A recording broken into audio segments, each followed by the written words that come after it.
Exactly 10 years ago, my father kicked me out like I was a piece of literal garbage. His reason? I fell in love with a girl he called a low-life waitress. My older brother, Leo, actually spat on the floor and told me I'd be dead in a ditch within a year. Well, guess what, Leo? I didn't die. I built a goddamn tech empire while you were busy snorting the family fortune up your nose. Now, the Avery legacy is circling the drain, and they're begging for a mystery investor to save their asses. They have no clue that the guy holding the checkbook is the same loser they threw out in the rain. Today, I'm not just coming home. I'm coming to take out the trash. Welcome to ThreadVerse.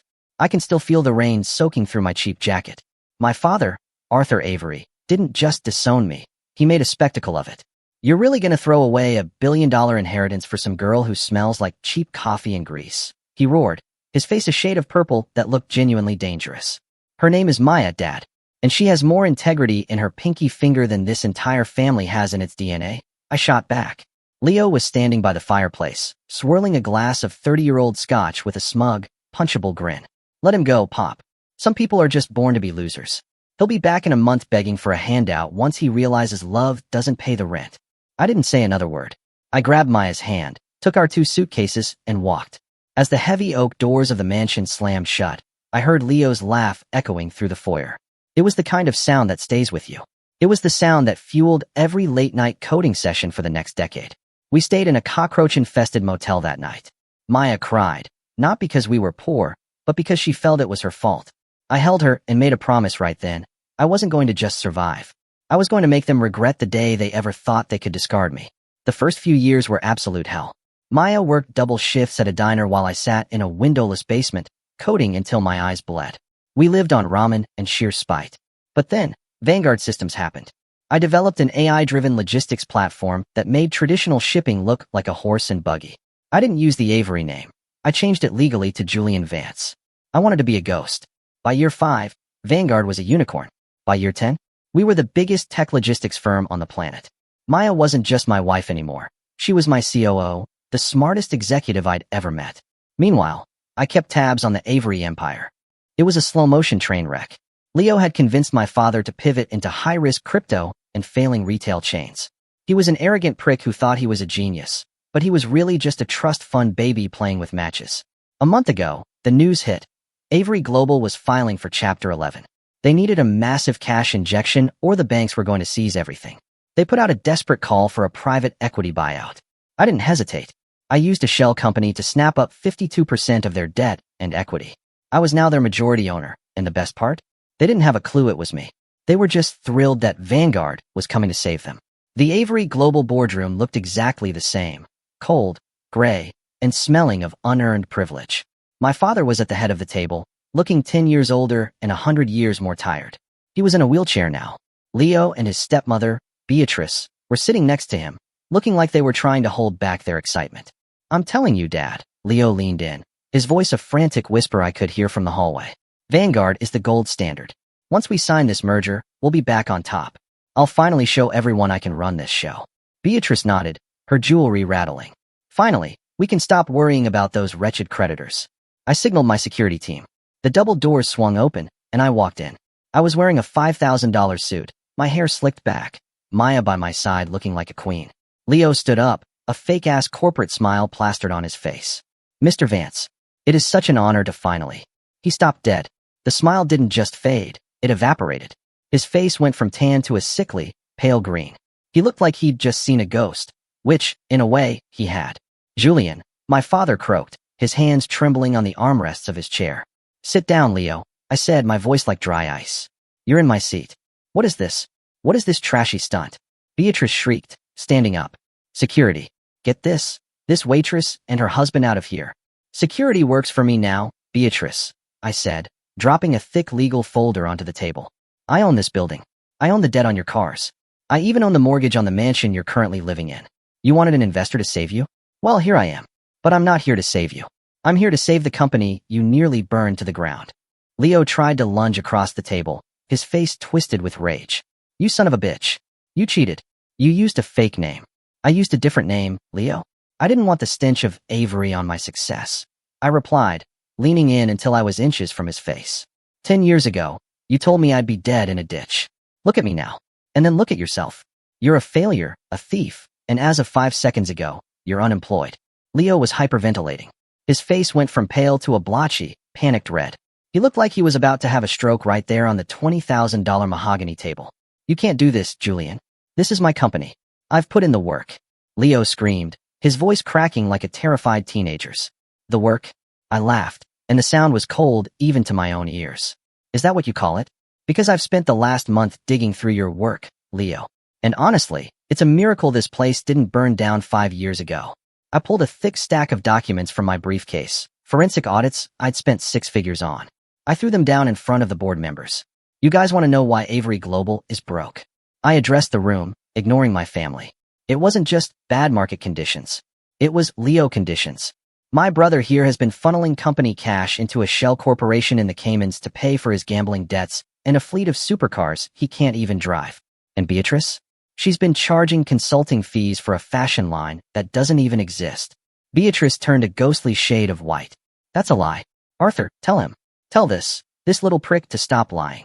My father looked at the documents, his eyes scanning the numbers. He might have been old and sick, but he wasn't stupid. He looked at Leo, then at Beatrice, and for the first time in 10 years, he looked like he'd finally woken up from a damn nightmare. Is this true, Leo? Arthur's voice was a low, dangerous rumble. Dad, I was going to pay it back. I just needed a win, and the crypto market. Shut the hell up, I interrupted. There is no paying it back. You're done. I've already turned these files over to the SEC. By tomorrow morning, your names are going to be mud in this town. And as for the company, I'm liquidating your shares at zero value based on the bad actor clause in the new bylaws. Leo slumped into his chair, looking like a deflated balloon. The master of the universe was officially out of luck. The boardroom cleared out as the directors scrambled to distance themselves from the radioactive mess that was my brother. Maya and I stayed behind with my father. He looked smaller than I remembered. The wheelchair seemed to swallow him whole. Julian, he started, his voice thick with something that sounded like regret. I didn't know. I thought Leo was the one who could carry the legacy. I thought you just walked away from us. Walked away. Maya stepped forward, her voice trembling with a decade's worth of suppressed anger. You kicked him out in a thunderstorm with nothing but a suitcase, Mr. Avery. You called me a lowlife. You didn't even call when your first grandchild was born. Arthur's eyes widened. A grandchild? A daughter? I said, my heart tightening. She's 9 now. She doesn't even know her grandfather exists. And honestly, seeing the people you surrounded yourself with, maybe that was for the best. I was wrong, Arthur whispered, a tear actually rolling down his wrinkled cheek. I'll make it right. I'll change the will. I'll give you everything back. You don't get it, Dad, I said, leaning over the table. You have nothing left to give. I already bought it. I don't need your inheritance. I don't need your approval. I didn't come back to be part of this toxic family. I came back to protect the 5,000 employees who actually work for a living, whose lives Leo was about to piss away for a poker game. Maya put her hand on my shoulder. We're done here, Julian. Let's go. As we walked toward the door, my father called out one last time. Julian, where are we supposed to go? I stopped but didn't turn around. You've got 24 hours to pack your bags at the mansion, just like you gave me. 24 hours later, the rain was coming down again. It was poetic as hell. I stood on the front lawn of the Avery mansion, the same place where I'd been humiliated a decade ago. Beatrice and Leo were on the porch, surrounded by a mountain of designer luggage and cardboard boxes. They looked frantic. Beatrice was clutching a Birkin bag like it was a life raft. You can't do this, Julian. This is my house, she shrieked, her voice echoing through the manicured gardens. Actually, the deed is in the company's name, I said, checking my watch. And since you no longer work for the company, you're trespassing. The new locks have already been installed. Leo looked at me, his eyes filled with a mix of hatred and pure, unadulterated fear. Where are we supposed to live? We have no money. All our accounts are frozen. I hear there's a great motel about 10 miles down the road, I said, echoing the words he'd said to me 10 years ago. They have hourly rates. Might be more your speed now. The moving truck pulled up, and 2 of my security guys started moving the boxes toward the curb. I watched as Beatrice's expensive dresses were piled up in the wet grass. My father was loaded into a specialized transport van I'd arranged. I'd paid for a high-end nursing facility for him, not because he deserved it, but because I wasn't a monster like them. I wanted him to be comfortable enough to watch the news every day and see my name at the top of the ticker while his other son faded into nothingness. Hey, Leo, I called out as he grabbed his last suitcase. He turned around, looking pathetic. You told me I'd be dead in a ditch, I said, stepping closer. Well, I'm still here, and I'm standing on the ground you lost. Don't bother calling. The bridge is gone. I walked back to my car, where Maya was waiting in the passenger seat. As we drove down the long, winding driveway, I looked back in the rearview mirror. The mansion lights were dimming. The Avery legacy was finally dead. And for the first time in 10 years, I felt like I could finally go home. Watching someone lose their status is a lot more satisfying than watching them lose their money. Because money can be made back, but the clout these parasites lived for? That was gone forever. For Leo and Beatrice, the Avery name was their only personality trait. Without it, they were just two broke, entitled people in a world that had zero time for their bullshit. A month after the eviction, I decided to do a little check-in. Not in person, I had better things to do, but through the private investigators I still had on their tail. Beatrice had moved into a 2-bedroom apartment in a part of town she used to call the slums.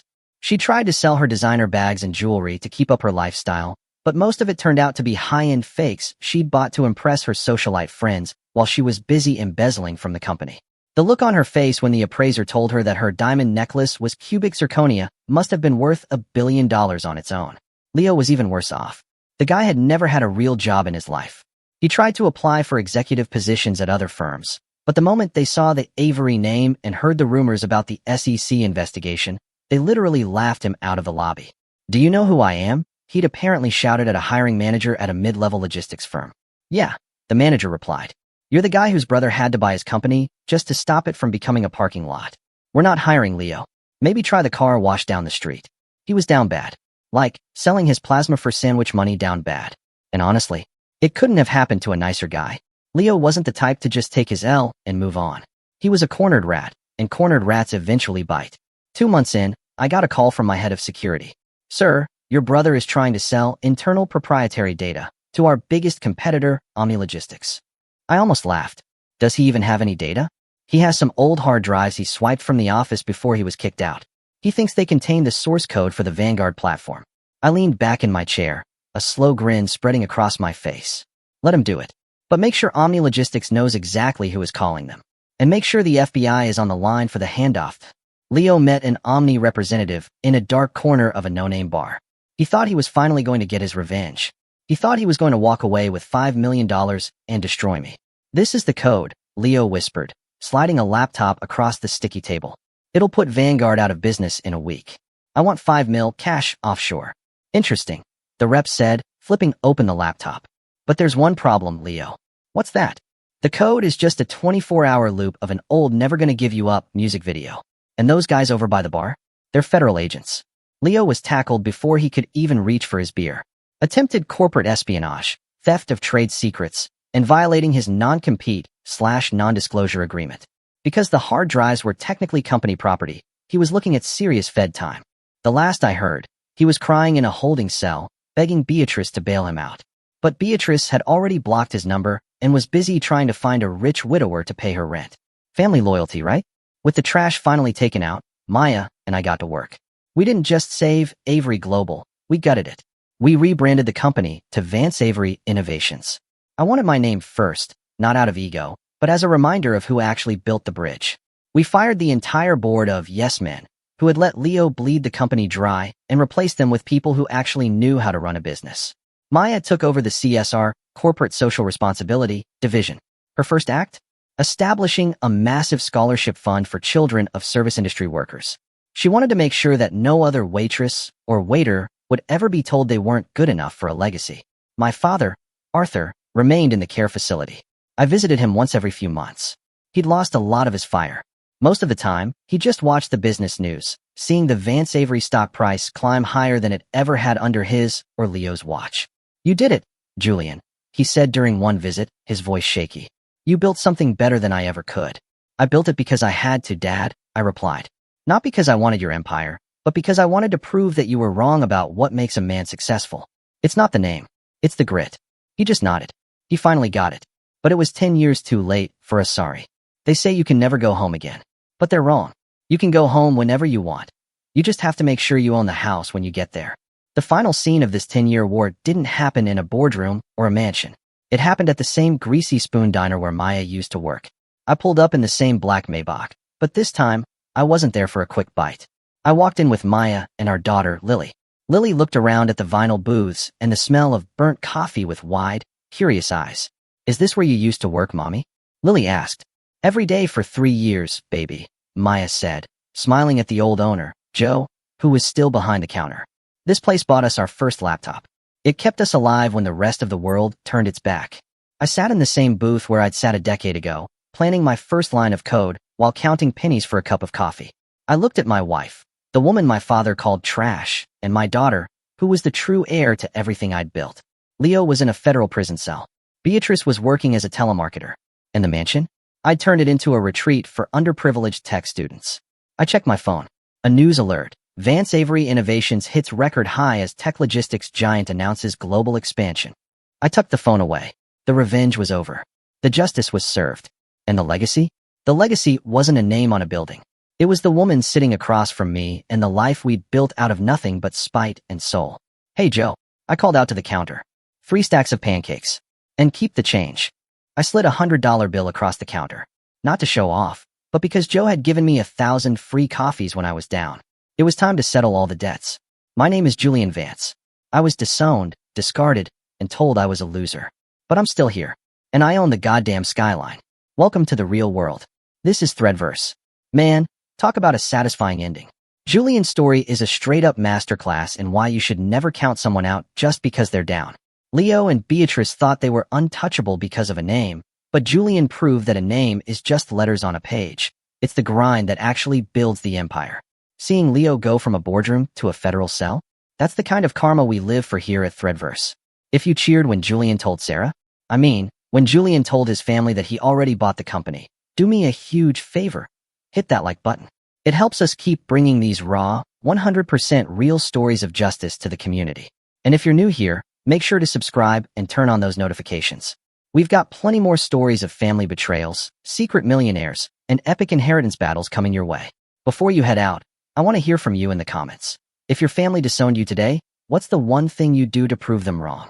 Would you go for the money? Or would you just live your best life as the ultimate revenge? Drop a comment below. I read every single one of them. Stay sharp, stay hungry, and always remember, if you're going to burn a bridge, make sure you know how to swim. I'm Andrew, and I'll see you in the next one.